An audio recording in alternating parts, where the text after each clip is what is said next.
3। मैं एक बाल कथा कहने जा रही हूँ। इस कथा का शीर्षक है अब्दुल। इराक नाम का एक देश है। इस देश के एक गांव में एक मुस्लिम परिवार रहता था। इस परिवार में दो ही व्यक्ति था, एक माता और एक पुत्र। पुत्र का नाम था अब्दुल। उसकी माता विधवा थी और कपड़ा सी करके और अन्य कार्य करके अपना जीविका चलाती थी। वह अब्दुल को हजरत मोहम्मद पैगंबर, जिब्रान, खलील जिब्रान जैसे संतों और महापुरुषों के चरित्र वार्ता का संस्कार डालकर अच्छा संस्कार देती थी। वह कुरान भी बालक अब्दुल समझ सके ऐसे भाषा में समझाती थी। इस्लाम का भी उसे अच्छा ख्याल देती थी। यह सब करते हुए उसका अब्दुल का अभ्यास भी जारी रखती थी। इस प्रकार का प्रेमालु और संस्कारी माता के नेतृत्व में बालक बड़ा हुआ। अब्दुल बड़ा ही होशियार लड़का था और बहुत ही जिज्ञासु बालक था। उस गांव में केवल 4 कक्षा तक ही पढ़ाई होती थी और आगे के पढ़ाई के लिए बगदाद जाना होता था। इसलिए अब्दुल को आगे की पढ़ाई के लिए बगदाद जाना था। लेकिन बगदाद कैसे जाए, उसके लिए पैसे की आवश्यकता थी। ऊपर से माँ को भी तैयार करना था। एक दिन अपना बहुत हिम्मत करके अब्दुल ने अपनी माँ से बगदाद जाने की अपनी इच्छा व्यक्त की। माँ का मन नहीं हुआ। माँ ने कहा कि तुम तो हमारे एक ही पुत्र हो, तुम्हें देखकर ही मैं अपना जीवन व्यतीत करती हूँ। तुम्हें देखकर मैं अपना दुख भूल जाती हूँ। तुम्हें देखकर तुमसे हमारा घर हरा भरा रहता है।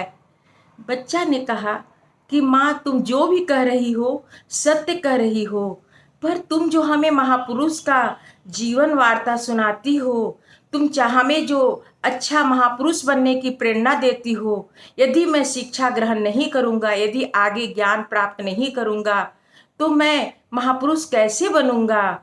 और माँ, तुम आशीर्वाद दो कि तुम जैसा हमें बनाना चाहती हो वैसा मैं बनूँ। माँ, तुम्हारा यदि आशीर्वाद हुआ तो मुझे बगदाद जाने में कोई तकलीफ नहीं होगी। माँ इतनी स्वार्थी नहीं थी कि अपने बच्चे के प्रगति में अवरोध उत्पन्न करे। उसने अब्दुल को बगदाद जाने की तैयारी करने लगी। अब उसको बगदाद भेजने के लिए उसके हम सफ़र का ज़रूरत था। उस समय आज के जैसा आने जाने की सुविधा नहीं थी। एक गांव से दूसरे शहर गांव जाने में काफ़ी कठिनाई होती थी। रास्ते में चोर मिलते थे, जंगली पशु मिलते थे, लुटेरा मिलते थे। इस प्रकार काफ़ी कठिनाइयाँ थी। अब्दुल उसकी माँ ने बहुत खोज की तो एक बंजारा का टोली को पता लगा कि एक बंजारा का टोली बगदाद जा रहा है। उसने अब्दुल को उस बंजारा का टोली के साथ ही बगदाद भेजने का निश्चय किया। इसके लिए बगदाद जाने के लिए पैसे की ज़रूरत थी। इसलिए उसकी माँ ने 40 सोने की असरफी इकट्ठा की और अब्दुल को बुला के बोली कि देखो, मैं तुम्हारे लिए 40 सोने के असरफी इकट्ठा की हूँ और इस कुर्ता में सी दे रही हूँ। तुम्हें जब ज़रूरत पड़ेगा तो इसका उपयोग करना। मैं तुम्हें खाने का भी सामान दे रही हूँ। जब भूख लगेगा तो उसको खाना। लेकिन एक बात हमेशा याद रखना, हमेशा सत्य बोलना, किसी से मत डरना, केवल ईश्वर से डरना, खुदा से डरना, मेरे संस्कारों को चमकाना। और मैं आशीर्वाद देती हूँ कि तुम हमेशा खुदा तुम्हारी रक्षा करेगा। इस प्रकार अब्दुल ने अपनी माँ से आशीर्वाद लेकर के बंजारा के टोली के साथ बगदाद जाने को निकला।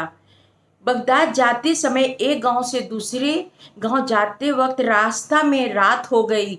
उसी समय एक लुटेरे के ग्रुप ने बंजारा के टोली को घेर लिया और लूटने लगा। बंजारा लोग डर के मारे इधर उधर भागने लगा। अब्दुल डर के मारे एक जगह में छिप गया। जब बंजारा लोग चले गए और उनके सभी सामान लुटेरा लोग लूट लिया, तो उन लोगों ने उसे इकट्ठा किया और आगे जाने का तैयारी किया। तभी एक लुटेरा की नज़र अब्दुल पर पड़ गई। उसने अब्दुल को गुस्सा होकर बोला, ए लड़का, यहाँ क्या कर रहे हो? अब्दुल ने कहा कि क्या तुम्हारे पास कुछ है? अब्दुल ने कहा कि हाँ मेरे पास। आगे तो अब्दुल डर गया। अब्दुल सोचा कि यदि मैं बता दूंगा कि मेरे पास सोने का 40 असरफी है तो लूट लेगा, लेकिन फिर तुरंत ही उसके आंखों के सामने माँ का मूर्ति नजर आ गया और माँ को याद करते ही उसने कहा कि हाँ मेरे पास 40 सोने की असरफी है। लुटेरा यह सुन के आश्चर्य हुआ। उसको लगा, बोला कहाँ है? उसने कहा कि यह जो कुर्ती है इसमें हमारा सिया हुआ 40 सोने का सरफी है। लुटेरा ने वो कुर्ता को फाड़ दिया तो खन खन करके 40 सोने का सरफी गिरा। तब लुटेरा लोग आश्चर्य में हो गया। सोचा कि क्या ये बालक को पता नहीं है कि मैं लुटेरा हूँ? उसने कहा, क्या तुम जानते हो कि मैं कौन हूँ? अब्दुल ने कहा, हाँ मैं जानता हूँ, तुम लोग लुटेरा हो। बोलता, और पता है मैं हम लोग क्या करते हैं? बोला, हाँ मैं जानता हूँ, तुम लोग लोगों को लूट कर पैसा इकट्ठा करते हो।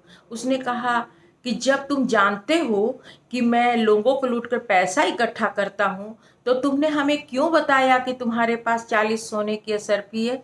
उसने कहा, अब्दुल ने कहा कि मैं पहले तो डर गया था, लेकिन तभी मुझे मेरे आंखों के सामने मेरी माँ की मूर्ति नजर आई और मुझे याद आया कि माँ ने हमें कहा था कि सत्य बोलना, हिम्मत रखना और किसी से नहीं डरना, केवल खुदा से डरना। और मैंने तुम्हें बता दिया कि मेरे पास 40 सोने की असरफी है। डाकू लोग ने सुनकर यह सुनकर डाकू लोगों का हृदय परिवर्तन हुआ। उन लोगों ने सोचा कि इतना हिम्मत वाला और सत्यवादी लड़का का पैसा नहीं ले सकते हैं। और उसने उस अब्दुल को बोला कि तुम कहाँ जा रहे हो? उसने कहा, मैं बगदाद जा रहा हूँ। बोला, और तुम ये पैसा का क्या करोगे? उसने कहा, जरूरी पुस्तक खरीदूंगा। उसने कहा, चलो तुम्हें बगदाद मैं पहुंचा देता हूँ। और लुटेरे लोगों ने अब्दुल को बगदाद पहुंचा दिया और यह भी बोला कि यदि कुछ आवश्यकता होगी तो निसंकोच बोलना।